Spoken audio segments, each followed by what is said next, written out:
কোনো মাসেলে কোনো জোর পড়েনি। বের করে দিতাম, পেট ভেতর। ধরো আমি খুব দুঃখ পেলাম,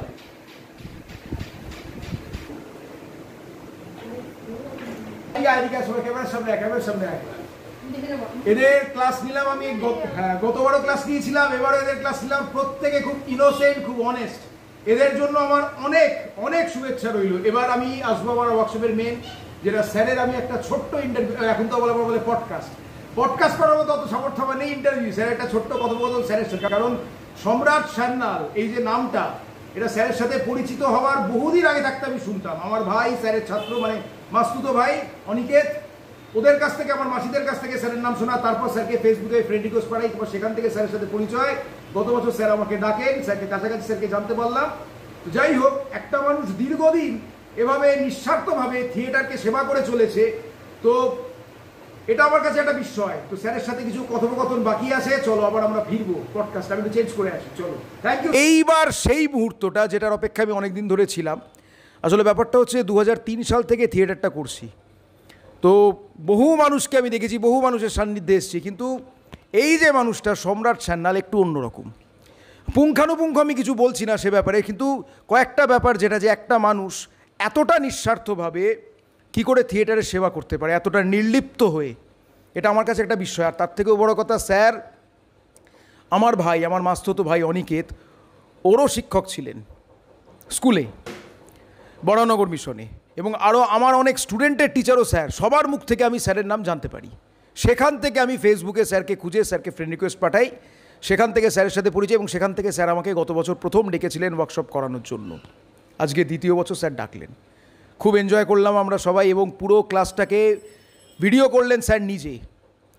তো যাই হোক, একটা মানুষ এত বছর ধরে থিয়েটারের সঙ্গে যুক্ত, এবং স্যারের একটা অভিনয় আমি দেখেছিলাম, সেই বিদ্রোহী, সেই নাটকটা দেখার পর আমি আরও বিস্মিত হই যে এইরকম একজন অভিনেতা কী করে এখনও সেই পর্যায়ে যেতে পারেননি যেটা তিনি ডিজার্ভ করেন। মানে কতটা, এতটা অবিচার হওয়ার সত্ত্বেও সে মানুষটা আজও থিয়েটারের সঙ্গে যুক্ত হয়ে আছেন, এবং পেছনে যে দেখছেন এতগুলো ভালো ভালো ইনোসেন্ট ছেলে মেয়ে, তাদেরকে তিনি একদম অত্যন্ত স্বল্প মূল্যে অভিনয় শিক্ষা দিয়ে চলেছেন আজকের সময়ে দাঁড়িয়ে, যেখানে সবাই ব্যবসা করছে। আমি বহু জায়গায় নাম করতে চাই না, বহু জায়গায় ওয়ার্কশপের জন্য গেছি, কিন্তু সেখানে ওয়ার্কশপের এমন অ্যামাউন্ট, এত অ্যামাউন্ট, যে আমার মতো সাধারণ মধ্যবিত্ত ছাপোষা করে ছেলেদের পক্ষে এফোর্ড করাই সম্ভব না। তো যাই হোক, তো আজকে স্যারকে পেয়েছি। আমি সবার আগে স্যারকে ধন্যবাদ জানিয়ে, তো আমি ছোটো করবো না, আমি স্যারকে সবার আগে প্রণাম জানাচ্ছি। স্যার আমার প্রণাম নেবেন। আমি একটা জিনিস জানতে চাইছি আপনার কাছ থেকে সবার আগে, যে আপনার থিয়েটারে আসা কিভাবে, আপনার এই থিয়েটারের জার্নিটা কিভাবে শুরু হলো, যদি সে বিষয়ে একটু আলোকপাত করেন। বলার আগে প্রথম যে কথাটা বলবো, ও একটু আগে বলল নিঃস্বার্থভাবে স্যার কাজ করে চলেছেন, সেটা বোধহয় একটু ভুল। কারণ নিঃস্বার্থ নয়, যে কাজটা করে মানুষ প্রচণ্ড আনন্দ পায়, আনন্দ পাওয়াটাও তো একটা স্বার্থ, তাই না? এবং একটা আমার মানে বলতে পারি যে যে কাজটা করতে চেয়েছি ছোট থেকে, সেই কাজটার মধ্যেই ডুবে থাকতে পারছি, এটা একটা বিশাল বড় পাওয়া। আর্থিক পাওয়া বা ও একটু আগে কী সব বললো, মানে ডিজার্ভ আমি তো মনে করি না আমি কিছু ডিজার্ভ করি। রাহুলের সাথে পরিচয় হওয়ার পর থেকে, রাহুলের কাজকর্ম দেখার পর থেকে ওর গুণমুগ্ধ আমি। মানে মূকাভিনয় শিল্পী হিসেবে, তার চেয়ে বড় ট্রেনার হিসেবে অসামান্য একটি প্রতিভা। হয়তো ও সেভাবে প্রচারিত নয় এখন অবধি, তাই আমার মনে হয়েছিল যদি তাকে নিয়ে আসা যায়, নতুন নতুন ছেলেমেয়েরা যারা শিখতে আসছে, শিখতে চাইছে, তাদের উপকার হবে। এবং হ্যাঁ, সত্যি এটা যে মানে অর্থের ব্যাপারটাও বললো একটু আগে, অনেক জায়গাতেই তো সবাই যেতে পারে না, তাই না?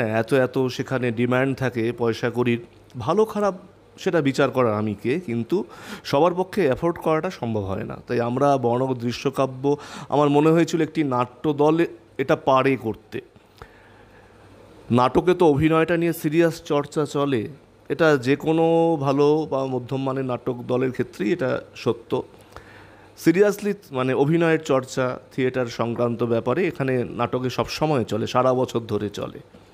তাই তাঁরা যদি এগিয়ে আসেন, তাহলে হয়তো মানে একদম একটা মানে কি বলবো একটা ডিসিপ্লিন ওয়েতে সুন্দর রুটিন মাফিক একটা কোর্স তৈরি করা যায় যদি, তবে হয়তো আরও অনেকের একটা সুবিধার জায়গা তৈরি করে দেওয়া যেতে পারে বলে মনে হয়েছিল বলে এই কোর্স ইত্যাদিগুলো চালু। আর ও যে আমার একটু আগে প্রশ্নটা করলো রাহুল, যে আমি কিভাবে থিয়েটারে এসেছিলাম, দেখুন আমি বলবো বেশিরভাগ ছেলে বা মেয়ে যেভাবে থিয়েটারটা আসে বা যে কারণে থিয়েটারটা আসতে চায় তার সাথে আমার চাহিদার খুব একটা বোধহয় পার্থক্য ছিল না ওই বয়সে। আমি মাধ্যমিক দেওয়ার পর প্রথম থিয়েটার জয়েন করি এবং সেটি সৌভিক সাংস্কৃতিক চক্র দক্ষিণেশ্বরের, আপনারা সকলেই জানেন প্রণম্য অভিনেতা পরিচালক শ্রী গৌতম মুখোপাধ্যায়ের দল সৌভিক, সেখানে আমার হাতে করি মানে গ্রুপ থিয়েটারে হাতে করি বলা যেতে পারে। কিন্তু আমার উদ্দেশ্য ছিল কিন্তু আলাদা, উদ্দেশ্য ছিল কিন্তু সিনেমায় নায়ক হব। সেটা কত সাল? আমি থিয়েটার শুরু করছি একদম গ্রুপ থিয়েটার 1993 সাল। তার আগে থেকে কিন্তু আমি ধরুন আরও ছোটোবেলায় হয়তো 2-3 পড়ি সম্ভবত, কি তারও আগে কিনা আমি জানি না, সিনেমা দেখার প্রচণ্ড নেশা ছিল। আমাদের বাড়িতে তখন টিভি ছিল না, কিন্তু ছিল ওই পাড়ায় কিছু কিছু বাড়িতে টিভি এসেছিল।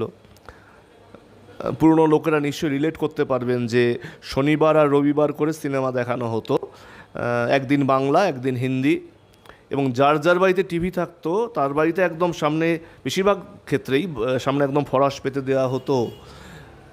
মানে তখন না কেউ কারুর বাড়ি গেলে কেউ বিরক্ত হতো না, এই একটা ব্যাপার ছিল তখন, বা জানিয়েও যেতে হতো না, আগে থেকে অ্যাপয়েন্টমেন্ট করে। এখন তো আত্মীয়রাও সেইভাবেই বাড়িতে আসে, তখন এই হঠাৎ চলে যাওয়াটাকেই সবাই খুব সুন্দর অ্যাপ্রিসিয়েট করতো। তা সেইভাবেই পাড়ার যে বাড়িতে টিভি ছিল সেখানে ওই সিনেমা দেখার জন্য সন্ধেবেলায় বিশাল একটা ভিড় লেগে যেত। তা আমাকেও সেখানে যেতেই হবে আর কি, মানে বাড়িতে আটকাবার অনেক চেষ্টা করতো যে এই পড়াশোনা করো ইত্যাদি করো, বাচ্চা তো আমি একদম তখন, কিন্তু আমাকে ওই সময়টা আটকে রাখা যাবে না, যে যা সিনেমা হচ্ছে সেটাই গিলছি, কিছু বুঝছি কিছু বেশিরভাগটাই বুঝছি না খুব স্বাভাবিকভাবেই, কিন্তু ওই সিনেমা দেখতে হবে। সিনেমাতে একটা আকর্ষণ তৈরি হয়েছিল ওই সময় থেকেই। সেটা বাড়তে বাড়তে একবার ক্লাস 8-এ যখন পড়ি, স্কুলে যখন ডাকে যে যারা যারা অভিনয় করতে চাও স্কুলের নাটকে এসো, আমিও গেছিলাম বন্ধুদের সাথে। কিন্তু সেইবারে যে স্যার দায়িত্বে ছিলেন, তার নাম আমি এখন আর বলবো না, তিনি এখন ইহলোকেও নেই। এমনি স্যার হিসেবে তিনি খুবই মানে উচ্চকোটির ছিলেন, কিন্তু কোনো কারণে হয়তো আমাদের কয়েকজনকে খুব একটা পছন্দ করতেন না বলে আমাদের কোনো টেস্ট না করেই তিনি তাড়িয়ে দিয়েছিলেন ওখান থেকে। তা সেটা খুব মনে কষ্ট দিয়েছিল। তখন আমি ক্লাস 8-এ পড়ি, মনের মধ্যে জেদটা চেপে গেলো যে থিয়েটারটা আমায় করতেই হবে, নাটক আমায়, থিয়েটার তখন বুঝতাম না, নাটক আমায় করতে, অভিনয় আমায় করতেই হবে। ওইটা 2 বছর ধরে মনের মধ্যে পুষতে মাধ্যমিকটা কোনো মতে দেওয়ার পরেই একজনের মাধ্যমে যোগাযোগ হয়ে গেল সৌভিকে, তো থিয়েটার শুরু হলো। তা থিয়েটারকে যে বিশাল ভালোবেসে থিয়েটারে এসেছিলাম সেরকম কিন্তু নয়, করতে করতে এখন কিন্তু পাল্টে গেছে ব্যাপারটা। হয়তো এখন সিনেমার থেকে থিয়েটার অনেক অনেক বেশি টানে, অনেক বেশি প্রাণের জায়গা। সেটা কিন্তু একদিনে তো হয়নি, তৈরি হয়েছে হতে হতে। তাহলে 1993 সালে আপনি প্রথম থিয়েটারে আসেন মাধ্যমিক পাস করে, এবং মজার ব্যাপার ঠিক 10 বছর পর 2003 সালে মাধ্যমিক পাস করার পর আমার থিয়েটারে আসা, মানে স্যারের সাথে 10 বছরের পার্থক্য। তো স্যার এইবার আমার স্যারকে যেটা জিজ্ঞাসা, যে বর্তমানে এই মুহূর্তে দাঁড়িয়ে থিয়েটার নিয়ে আপনার মানে আগামী দিনের এই বরানগর দৃশ্যকাব্য এবং এই ছেলেমেয়েগুলোকে নিয়ে যারা আপনার কাছে শিখতে এসছে, আপনার ভবিষ্যৎ পরিকল্পনাটা কী?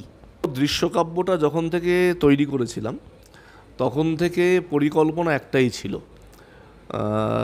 যে নতুন নতুন ছেলে মেয়েদের যারা কিনা অভিনেতা হতে চায়, অভিনয় জগতে কিছু করতে চায়, তাদেরকে আমি আমার যেটুকু জ্ঞানগম্যি হয়েছে বা যেটুকু অভিজ্ঞতা লব্ধ জ্ঞান দিয়ে তাদেরকে এগিয়ে দেওয়ার চেষ্টা করব।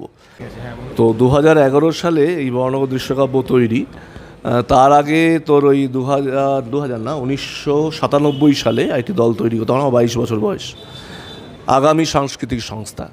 কিন্তু তখন তার উদ্দেশ্য এটা ছিল না, কিন্তু মানে তখন আমার অভিজ্ঞতার অভাব, কম বয়স, তাই 1 বছরের বেশি সেই দল টেকেনি। পরবর্তীতে আমি যখন স্কুলে জয়েন করলাম 2001 সাল থেকে আমি বরানগর রামকৃষ্ণ মিশনে অ্যাজ এ টিচার মানে জয়েন করলাম, তখন থেকে ওনারা কোনোভাবে খবর পেয়েছিলেন আমি থিয়েটারের সঙ্গে কোনো যুক্ত আছি বা ছিলাম। তাই জন্য স্কুলের সমস্ত নাটকের দায়িত্বগুলো আস্তে আস্তে আস্তে আস্তে আস্তে আমার কাছে এলো।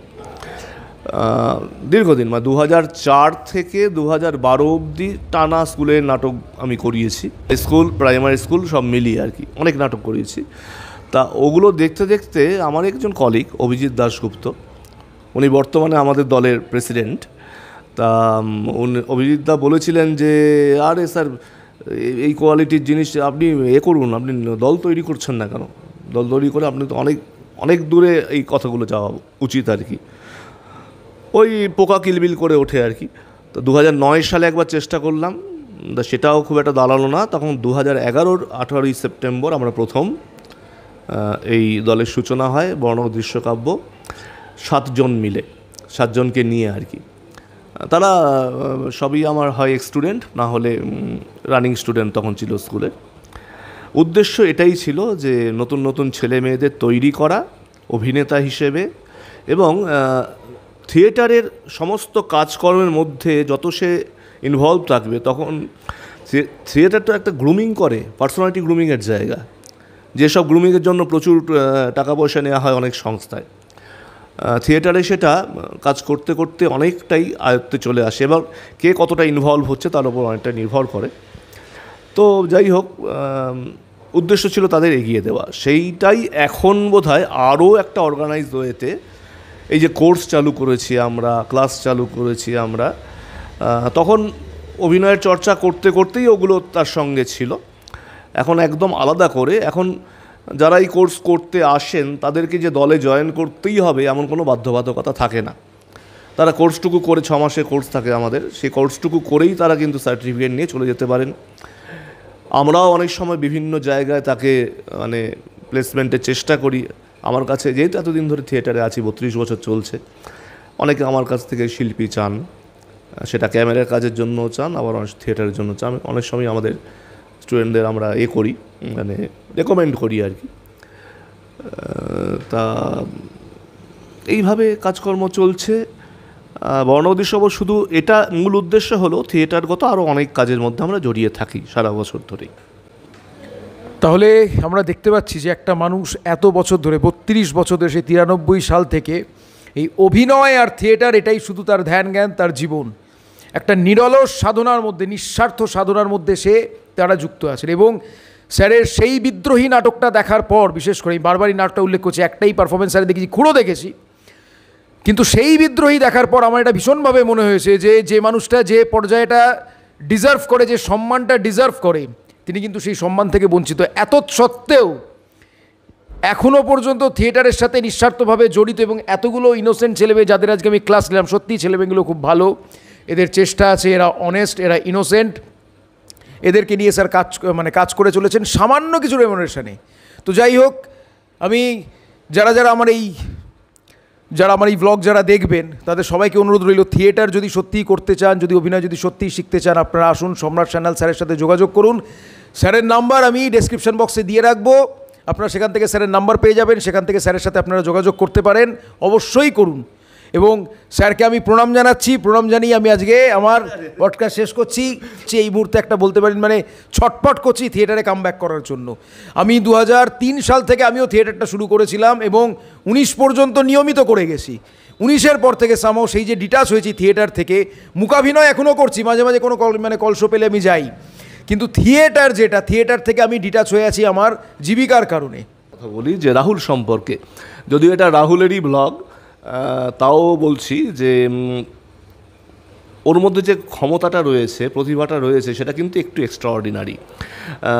অন্যান্য থিয়েটার দলকেও আমি অনুরোধ করব, বা যারা অভিনয় এবং ওয়ার্কশপ করান বা করেন, রাহুলকে ডেকে দেখতে পারেন। আমি যে মানে একবার ডেকে আবার যে তাকে ডাকলাম, সেটা কিন্তু শুধুমাত্র আমাদের সম্পর্কের জন্য নয়, ওর প্রতিভায় মুগ্ধ হয়ে। সুতরাং রাহুল নিশ্চয়ই আরও অনেক অনেক বড় হবে, এবং ওর যেটা আশা, এইমাত্র বলল থিয়েটারে ফিরে আসা, সেটা হয়তো সামান্য সময়ের অপেক্ষা। কারণ যদি হৃদয় থেকে কেউ কিছু চায়, সেটা কিন্তু প্রকৃতি তাকে সেই সুযোগটা এনে দেয়, তাই না? রাহুল ভালো থাকুক, আপনারাও ভালো থাকুন এবং ওর সঙ্গে থাকুন। ধন্যবাদ। সাবস্ক্রাইব করুন আমার channel Rahul's dictionary. Thank you so much.